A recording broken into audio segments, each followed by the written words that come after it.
بسم اللہ الرحمن الرحیم. السلام علیکم.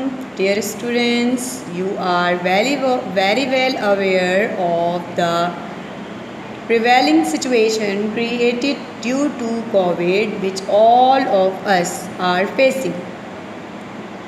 It was our earnest desire to follow the normal procedure to attending the classes in the school. But unfortunately, the unfavorable condition did not allow to materialize the program, and resultantly we had to adopt the source of online system to keep the students in touch with their studies without break. Thank you.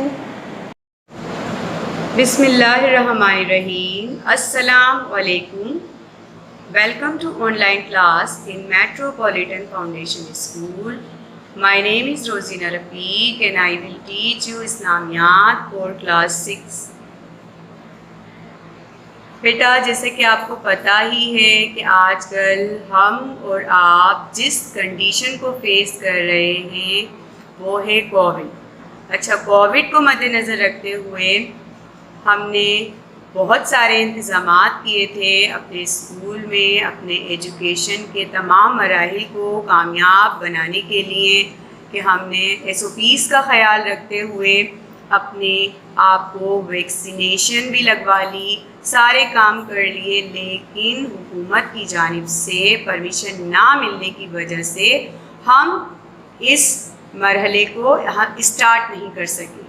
لہٰذا ہم دوبارہ اپنے پچھلے سال کی ہی طرح اپنے education کی فیلڈ میں ایجوکیشن کو جاری رکھنے کے لیے دوبارہ اپنی آن لائن کلاس کا آغاز کر رہے ہیں، تاکہ ہمارا نقصان نہ ہو اور آپ درجہ بدرجہ اپنی ایجوکیشن کو اسٹیپ بائی اسٹیپ لے کر آگے چل سکیں. امید ہے کہ آپ سب بہت اچھے سے اس میں اپنا پارٹیسپیٹ کریں گے تاکہ آپ کو اس سال کا کام بھی بہت اچھے سے سمجھ آئے.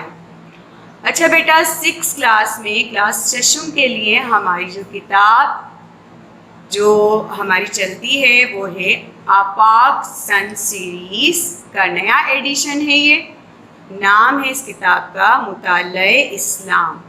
ٹھیک ہے، چلیں اسٹارٹ لیتے ہیں. ہم آپ کی کتاب کا پہلا ہی پیج جس میں آپ باب نمبر اول آپ کو دکھ رہا ہوگا عقائد اسلام، سبق نمبر 1 اللہ تعالیٰ پر ایمان. اچھا، مقصد کیا ہے اس سبق کا؟ اس سبق کا مقصد یہ ہے کہ آپ اس سبق کی تکمیل پر، یعنی یہ سبق جب ختم ہو جائے گا تو آپ کس قابل ہو جائیں گے، یعنی آپ یہ سمجھنے لگیں گے کہ اللہ تعالیٰ کو خالق حقیقی اور مالک کل ماننے لگیں گے. ٹھیک ہے، آپ یہ اچھے سے سمجھ جائیں گے اور عقیدہ توحید کو اپنے دلوں میں پختہ کر سکیں گے اور یہ بتا سکیں گے کہ پانی اللہ تعالیٰ کی بہت بڑی نعمتوں میں سے ایک نعمت ہے. کائنات میں اللہ تعالیٰ کی نشانیوں پر غور و فکر کر سکیں گے اور قرآنی آیات کی روشنی میں پانی سے وجود باری تعالیٰ پر استدلال کر سکیں گے. ٹھیک ہے، چلیں ہم اپنے سبق کا آغاز کرتے ہیں. اتوار کا دن تھا. طارق اپنے دوستوں کے ساتھ دیر تک فٹ بال کھیلتا رہا. جب وہ گھر واپس آیا تو اسے سخت پیاس لگی ہوئی تھی. امی جان نے اسے ٹھنڈے پانی کا گلاس لا کر دیا. اس نے کرسی پر بیٹھ کر بسم اللہ کہا اور سنت کے مطابق 3 سانسوں میں پانی پیا. اس نے الحمدللہ کہا، اپنی امی کا شکریہ ادا کیا، پھر کہنے لگا پانی بھی اللہ تعالیٰ کی کتنی بڑی نعمت ہے. قریب بیٹھے طارق کے ابا جان بولے، ہاں بیٹا، پانی اللہ تعالیٰ کی ایک بڑی نعمت اور نشانی ہے. قرآن مجید میں پانی کا ذکر کرتے ہوئے اللہ تعالیٰ نے اس پر غور و فکر کرنے کا حکم دیا ہے۔ ارشاد باری تعالیٰ ہے افرأیتم الماء الذی تشربون اانتم انزلتموہ من المزن ام نحن المنزلون۔ سورہ واقعہ 56 آیت نمبر 68 اور 59 میں اللہ تعالیٰ کیا ارشاد فرما رہے ہیں؟ اللہ تعالیٰ ارشاد فرما رہے ہیں کیا تم نے کبھی اس پانی پر غور کیا جو تم پیتے ہو؟ کیا اسے بادلوں سے تم نے برسایا ہے یا اس کے برسانے والے ہم ہیں؟ اللہ تعالیٰ کیا فرما رہے ہیں کہ جو بارش برستی ہے اسے اور جو تم پیتے ہو، جو بارش برستی ہے اور جو تم پیتے ہو اسے کس نے بنایا ہے، اسے کس نے برسایا ہے اور اس کے برسانے والے کون ہیں؟ اس آیت میں اللہ تعالیٰ نے ہمیں اس بات پر غور کرنے کی ترغیب دی ہے کہ جو پانی ہم پیتے ہیں وہ ہم تک کیسے پہنچتا ہے اور اسے پیدا کرنے والا کون ہے، اسے ہم کہاں کہاں استعمال کرتے ہیں اور یہ کس طرح ہماری زندگی میں سہولت پیدا کرتا ہے۔ ابا جان، ہاں بیٹا، سائنسدانوں نے بہت محنت اور تحقیق کے بعد پانی کے اس زبردست نظام کو جان لیا ہے۔ اس کو دور آب کا نظام یعنی واٹر سائیکل کہا جاتا ہے۔ دور آب کا مطلب پانی، دور یعنی جو بھی دور آتا ہے، جیسے کہ سیزن۔ واٹر سائیکل یعنی پانی کا ایک سرکل جو کہ چلتا ہے۔ ہمارے نظام میں واٹر سائیکل چلتا ہے۔ پانی دیکھیں خشک ہوتا ہے، خشک ہونے کے بعد آسمان پر بادلوں میں سیف ہو جاتا ہے اور وہ مناسب وقت اور حالات کے بعد واپس زمین تک پہنچتا ہے۔ اسے دور آب کا نظام کہا جاتا ہے۔ جیسے کہ پیج نمبر 2 پہ دیکھیں، تاریخ۔ ابا جان، یہ دور آب کا نظام کیا ہے؟ بچے تو یہی پوچھیں گے نا بیٹا کہ یہ دور آب آخر ہے کیا؟ ابا جان، اللہ تعالیٰ نے زمین کے بہت بڑے حصے پر سمندروں، دریاؤں اور نہروں اور ندی نالوں کی صورت میں پانی کے بہت بڑے بڑے ذخائر بنائے ہیں۔ سورج کی حرارت سے پانی بخارات بن کر بلندی کی طرف چلا جاتا ہے اور بادلوں کی صورت اختیار کر لیتا ہے۔ یہ بادل ہوا میں ادھر ادھر تیرتے رہتے ہیں۔ زمین سے بلندی پر فضا میں بہت ٹھنڈک ہوتی ہے۔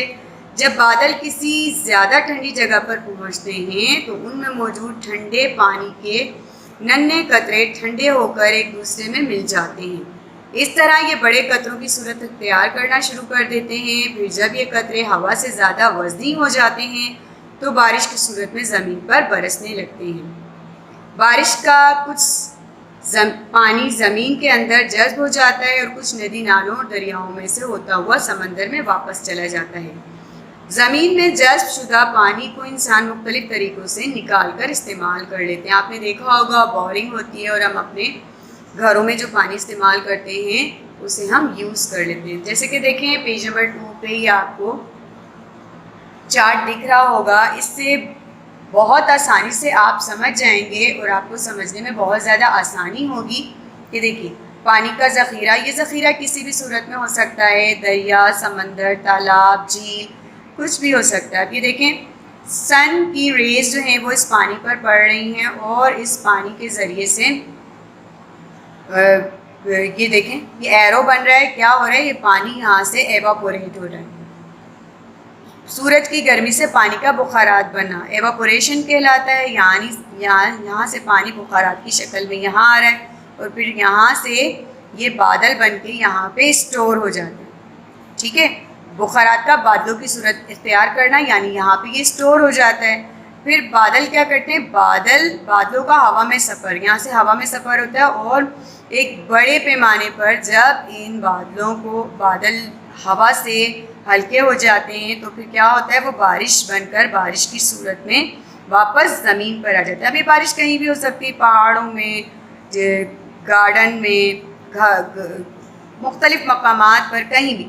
ابھی دیکھیں بارش بن کر یہ واپس زمین پر آتا ہے اور زمین پر جب آتا ہے تو دیکھیں گروتھ ہوتی ہے، مختلف پیداوار ہوتی ہے، مختلف سبزیاں، پھل فروٹ وغیرہ پیدا ہوتے ہیں اور پھر واپس سے یہ سسٹم جو ہے وہ چلتا رہتا ہے، یعنی پانی کا بخارات بن کر بادل میں جانا اور موزوں حالات ملنے کے بعد، یعنی جب یہ بادل فضا ٹھنڈی ہو جاتی ہے، یہ بادل ٹھنڈے ہو جاتے ہیں اور ٹھنڈی جگہ پر پہنچتے ہیں تو ان میں جو موجود پانی کے ننھے ننھے چھوٹے چھوٹے قطرے ہوتے ہیں وہ ٹھنڈے ہو کر ایک دوسرے میں مل جاتے ہیں اور اس طرح کے بڑے قطروں کی صورت اختیار کرنا شروع کر دیتے ہیں۔ پھر کیا ہوتا ہے کہ جب یہ قطرے ہوا سے زیادہ وزنی ہو جائیں، ہوا میں وزن فیل ہونے لگے، تو کیا کرتے ہیں، یہ بارش بن کر یہ واپس زمین پر آ جاتے ہیں۔ دیکھیں لائٹ اور یہ ڈارک، یہ وزنی ہو گئے ہوا سے، تو واپس یہ چھوٹے چھوٹے قطروں کی صورت میں زمین پر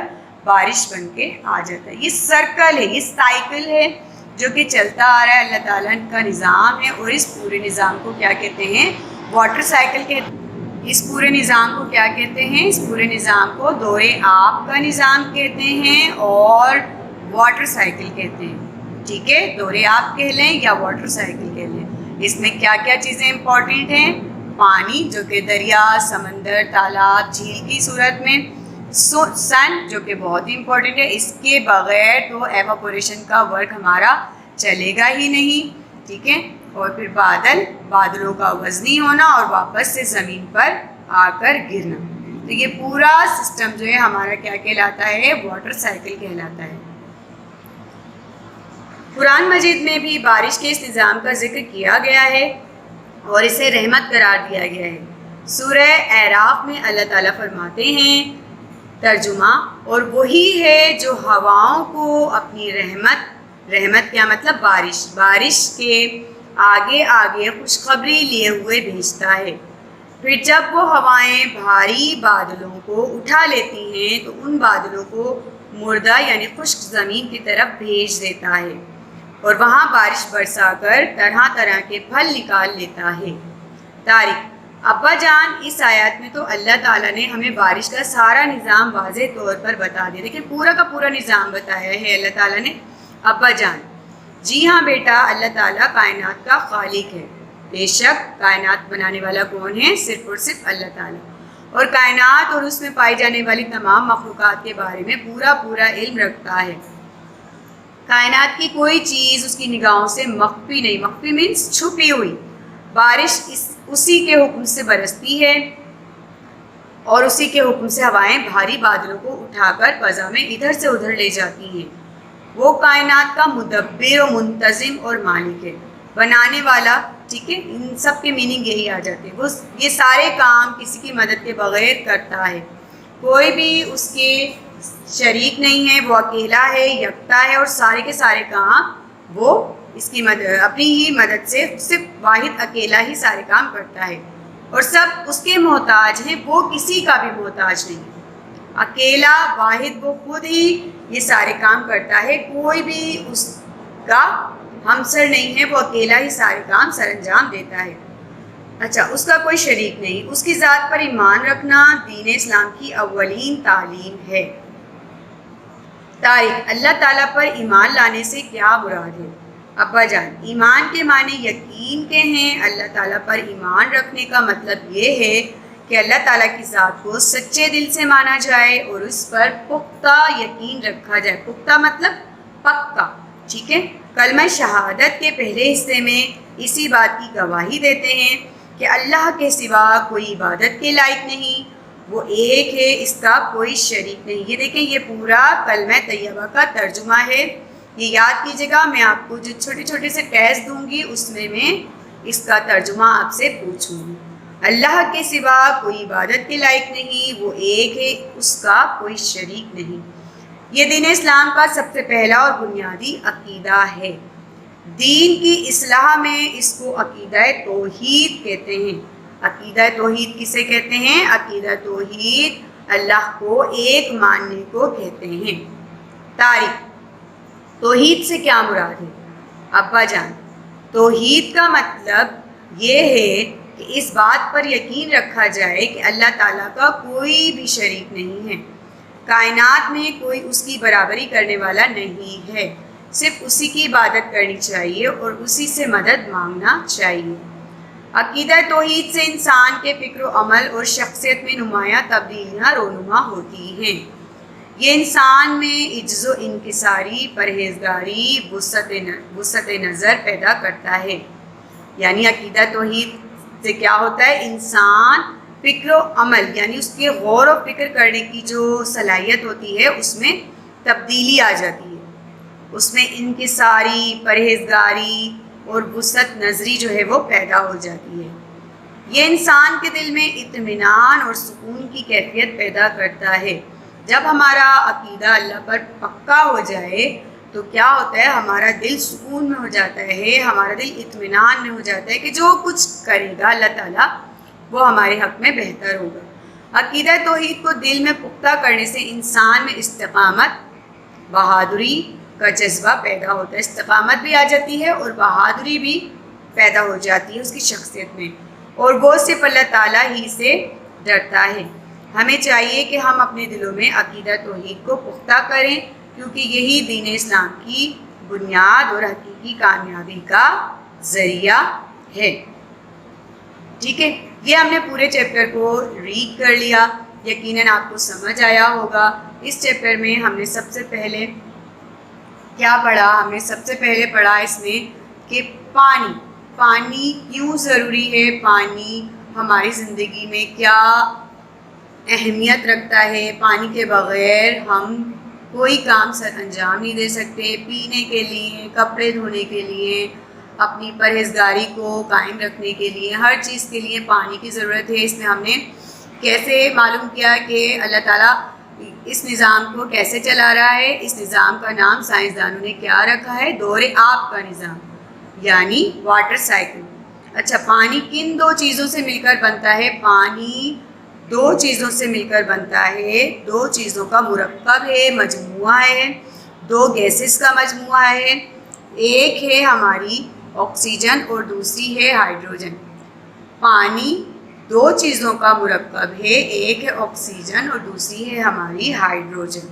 اور پانی کا اس واٹر سائیکل میں نے آپ کو بہت اچھے سے یہاں پہ سمجھایا۔ آپ کو کیا کام کرنا ہے، ہوم ورک میں آپ کو یہ دے رہی ہوں کہ سب سے پہلے تو آپ لکھیں گے سلیبس، اگست کا سلیبس، ہیڈنگ ڈالیں گے آپ فرسٹ پیج پر اگست کا سلیبس، اور اپنی سلیبس بک میں سے دیکھ کر تینوں چیپٹرز کے نیمز آپ پٹ کر لیں گے۔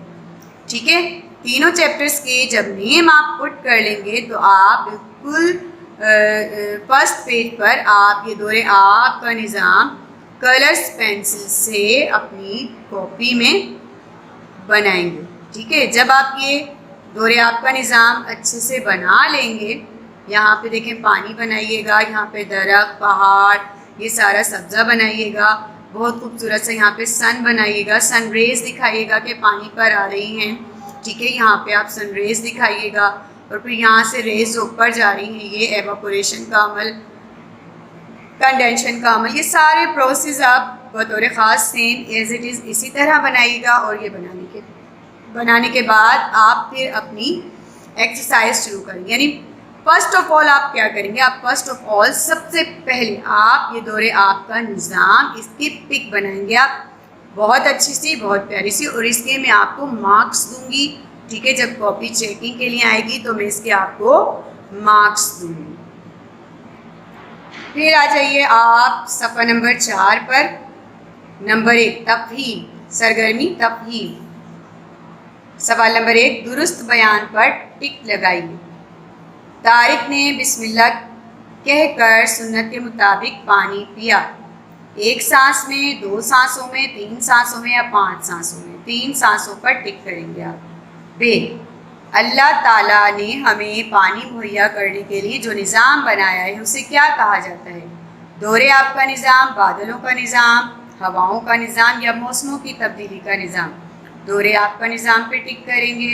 جی، اللہ تعالیٰ بارش کے آگے آگے خوشخبری لیے ہوئے بھیجتا ہے، بادلوں کو، ہواؤں کو، آسمانی بجلی کو یا اولوں کو؟ کیا آئے گا؟ بادلوں کو۔ دال، دین اسلام کا سب سے پہلا اور بنیادی عقیدہ ہے اللہ تعالیٰ پر ایمان، رسولوں پر ایمان، فرشتوں پر ایمان یا آخرت پر ایمان؟ اللہ تعالیٰ پر ایمان کو آپ ٹک کریں گے۔ ٹھیک ہے، یہ پورے کے پورے آپ 1 2 3 4 یہ چاروں آپ اس طرح ٹک مارک کر لیں گے. اس کے بعد آپ کیا ہے ایک اور رہ گیا ہے. توحید کا مطلب ہے کہ اس بات پر یقین رکھا جائے. توحید کا کیا مطلب ہے؟ اللہ تعالیٰ کا کوئی شریک نہیں، تمام انبیاء برابر ہیں، تمام انبیاء سچے ہیں، یا قرآن مجید اللہ کی کتاب ہے، اللہ تعالیٰ کا کوئی شریک نہیں. آپ ٹک کر لیں گے. یعنی پہلے میں ہم نے کیا ٹک کیا؟ 3 سانسوں میں. دوسرے میں ہم نے کیا ٹک کیا؟ دور آپ کا نظام. تیسرے میں بادلوں کو. چوتھے میں اللہ تعالیٰ پر ایمان. اور 5ویں میں اللہ تعالیٰ کا کوئی شریک نہیں. اچھا، اس کے بعد ہمارے جو سوالات ہیں وہ 2 حصوں پر ڈپینڈ ہیں. اچھا، ٹک مارک تو ہم نے کر لیے. سوالات کے بارے میں بتا رہی تھی. ہمارے سوالات 2 حصوں پر مشتمل ہیں، یعنی مختصر جواب دیجئے اور اس کے بعد تفصیلی جواب دیجئے. تو یہ میں آپ کو انشاءاللہ ایکسپلین کر دوں گی. ٹھیک ہے، ابھی یہاں تک میں نے آپ کو کام دیا کہ ٹک مارک کیجئے اور دور آپ کے نظام کی آپ پک بنائیے. انشاءاللہ اس کو کنٹینیو رکھیں گے اپنی نیکسٹ کلاس میں. اپنا بہت سارا خیال رکھیے گا. اللہ حافظ.